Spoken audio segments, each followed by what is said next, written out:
Hello दोस्तों, हम continuously आपके लिए बेसिक वीडियोस लेकर आ रहे हैं ताकि आप फील्ड पे होने वाली प्रॉब्लम्स को अंडरस्टैंड कर सकें और आसानी से समझ सकें कि परेशानी क्या हो रही है। आज हम लोग बात करेंगे, अगर रेफ्रिजरेंट कम हो गया है सिस्टम में तो हमें क्या इफ़ेक्ट्स मिलेंगे एयर कंडीशनर में और रेफ्रिजरेटर में। तो दोनों चीज़ें हम लोग यहाँ पे स्टडी करेंगे। एक नॉर्मल वर्किंग सिस्टम जो होता है उसमें कल भी हम लोगों ने बात की थी कि यहाँ पे आपको कंडेंसर में पूरी हीट मिलेगी। ऊपर कंडेंसर ज़्यादा गर्म होगा, नीचे कंडेंसर कम गर्म होगा, 4 डिग्री का डिफरेंस होगा। सेम आपको यहाँ पे फ्रीज़र में भी 3-4 डिग्री का डिफरेंस पहले कॉइल और आखिरी कॉइल में मिलने वाला है। एम्पियर नॉर्मल होंगे, बैक प्रेशर ठीक ठाक होगा, हेड प्रेशर ठीक ठाक होगा। जैसा भी आपका रेफ्रिजरेंट इस्तेमाल हुआ उसके हिसाब से हेड प्रेशर। तो पहली पहचान ये है गैस कंप्लीट होने की कि हमारे सिस्टम में ऊपर ज़्यादा गर्मी और नीचे 2-3-4 डिग्री का डिफरेंस।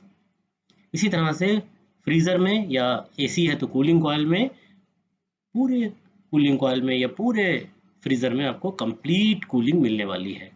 2-3-4 डिग्री का डिफरेंस यहाँ पे भी आएगा।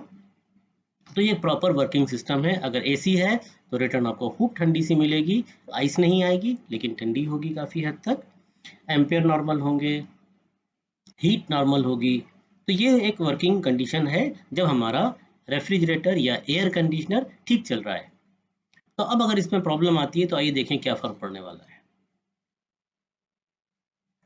जैसे ही रेफ्रिजरेंट रिड्यूस होता है, सबसे पहला इफेक्ट क्या आएगा, आपके रेफ्रिजरेटर अगर है तो एम्पियर रिड्यूस हो जाएंगे, एयर कंडीशनर है तो उसमें भी एम्पियर रिड्यूस हो जाएंगे। बैक प्रेशर एयर कंडीशनर में देख सकते हैं, रेफ्रिजरेटर में नहीं देख सकते, क्योंकि शुरू से हम लोग बात कर रहे हैं कि पाइपलाइन को कट नहीं करना है। तो बैक प्रेशर यहाँ पे आपको जो भी नॉर्मल होता है उससे हमेशा कम मिलेगा। क्या कंडीशन है, जब रेफ्रिजरेंट कम है यहाँ पे। तो हम लोग कंडीशन देखते हैं कंडेंसर की भी। जब रेफ्रिजरेंट की क्वांटिटी मान लीजिए 10%, 5%, 7% कम है तो आपको कंडेंसर ऊपर नॉर्मल गर्म मिलेगा और एकदम से गर्मी जो है वो खत्म हो जाएगी। ड्रायर तक आते आते हो सकता है 12-15 डिग्री का डिफरेंस हो जाए। सेम चीज़ आपको फ्रीज़र में भी मिलेगी। शुरू के कॉइल में बढ़िया कूलिंग मिलेगी, आपकी उंगलियां चिपक जाएंगी अगर रेफ्रिजरेटर है। इसी तरह से एसी में भी अच्छी कूलिंग मिलेगी और आखिर तक पहुंचते पहुंचते कूलिंग एकदम से खत्म हो जाएगी। तो यहाँ पे भी आपको 3-4 के बजाय 15-16 डिग्री का डिफरेंस दिखने लगेगा।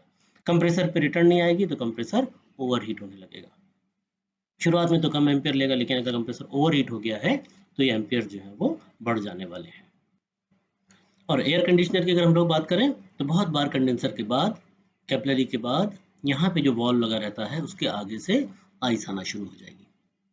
इसमें भी आपको अक्सर जो है वो कैपिलरी के ऊपर आइस मिलेगी अगर रेफ्रिजरेंट की क्वांटिटी कुछ 5-7%, 10% कम हो गई है।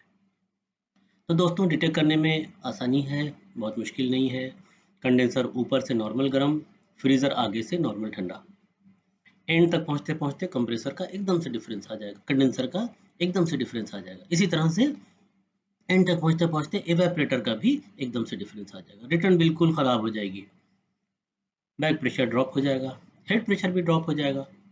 तो इस तरह से हम लोग किसी भी ऐसे सिस्टम की जिसमें कि रेफ्रिजरेंट लीक कर गया है आसानी से पता कर सकते हैं कि क्या क्या इफेक्ट्स आ रहे हैं। तो हर बार आपको सिस्टम काटने की ज़रूरत नहीं है। थैंक यू दोस्तों।